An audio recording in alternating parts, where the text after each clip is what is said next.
में कई बार आपको ऐसा लगता है कि आप अभी जिस स्टेज में हैं, आप जिस जो लाइफ जी रहे हैं, आप जो लाइफ के स्टेज में हैं, जिस प्रकार से आप लाइफ जी रहे हैं या फिर आपको जिस प्रकार से लाइफ जीनी है उस प्रकार से आप लाइफ जी नहीं पा रहे हैं, उसे हम लोग कहेंगे अनकंफर्टेबल जोन। कहीं कभार आपको लगता है कि आप किसी जॉब में जा रहे हो और it is uncomfortable for you, you are not liking it, आपको वो अच्छा नहीं लग रहा है कि आपको उस स्टेज से बार बार निकलने की मानसिक इच्छाएं होती है और आपका बॉडी भी जवाब दे देता है। उसे हम लोग कहते हैं अनकंफर्टेबल जोन। इस अनकंफर्टेबल जोन से बाहर निकलने के लिए माइंड बहुत प्रयास करता है, बहुत बहुत प्रयास करता है, पर आप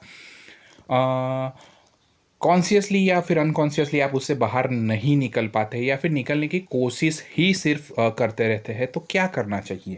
आपको पहले ये बात समझने की ज़रूरत है कि लेट्स सपोज कि आप किसी जिस जोन में है, जिस लेवल में है, जिस सिचुएशन में है, वो आपके आपके लिए ही बनी गई है और आपने ही बनाई गई है, आपके द्वारा ही निर्मित है। राइट। सो जिस सिचुएशन में आप अभी खड़े हो, जिस लाइफ के स्टेज में आप अभी हो, वो लाइफ का स्टेज आपने ही क्रिएट किया है और ऐसे सरकमस्टेंसेस आप में आपके द्वारा ही बनाए गए हैं, जो कि और वो डिसीज़न भी आपका ही था जो कि आपने ही लिया है आपके लिए। सो वो बैड जोन नहीं है, वो बैड सिचुएशन नहीं है। राइट। सो ये पहले आप ये क्लियर कर ले कि आप जो सिचुएशन में है वो बैड सिचुएशन नहीं है, या फिर अगर आपको बैड लग रही है तो आपको उससे निकलना है। राइट। सेकेंडली आपको ये करना है कि वो सिचुएशन में अगर आप है, राइट, फॉर एग्जांपल आप किसी कोई डिसीज़न लेने की कोशिश कर रहे हैं या फिर आप डिसीज़न में ऑलरेडी हो, तो आपको ये बात पता चल जानी चाहिए। ये बहुत ही बड़ी इम्पोर्टेंट बात मैं बोल रहा हूँ कि ये जोन से निकलने के बाद का जो जोन आएगा उसके लिए ये क्लैरिटी का जोन है। राइट। कि भाई 1+1 is equal to 2 is a clarification of 1+1, right, is the answer. Right. So ये जो स्टेज है वो प्लस है। राइट। आप 1 - 1 इज इक्वल टू 2 नहीं कर सकते। राइट। तो ये जो जोन है वो क्लैरिफिकेशन का जोन है।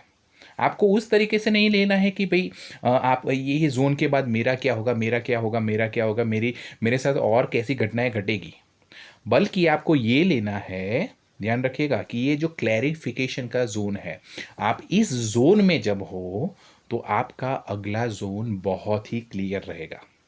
राइट। तो आपको ये ध्यान रखना है कि आप किसी अनकंफर्टेबल जोन, उसी को ही हम अनकंफर्टेबल जोन कह रहे हैं।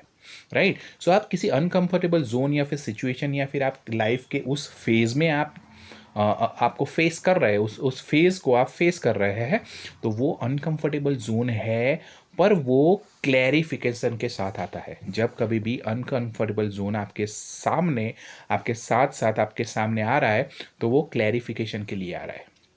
तो समझिए ये बहुत ही इम्पोर्टेंट जोन है, आपको उसको फेस करना है। राइट।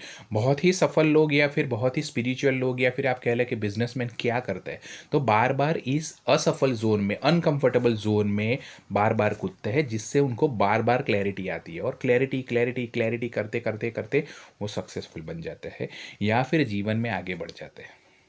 वो जो हम लोग कहते हैं सुलझा हुआ आदमी, सुलझा हुआ इंसान क्या है? सुलझा हुआ इंसान क्या है? क्लैरिटी।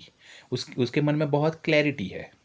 राइट। तो वो क्लैरिटी क्या है? वो अनकंफर्टेबल जोन में या फिर उसको जो जिस जोन में अच्छा नहीं लगता है, जिस जोन में वो अभी जी रहा है, जिस सिचुएशन में अभी जी रहा है, उस सिचुएशन को वो बार बार फेस करता है और अगला जोन, अगली अगली लाइफ की जो सिचुएशन है, अगला साल है, अगला अगला महीना है या फिर अगला फेस है, वो उसको एकदम क्लियरली देख पाता है। यानी अभी आप उस जोन में हो कि वो जोन आपको नेक्स्ट पीरियड के लिए, नेक्स्ट जोन के लिए रेडी कर रहा है, क्लियर कर रहा है। राइट। सो आपको ये ध्यान रखना है।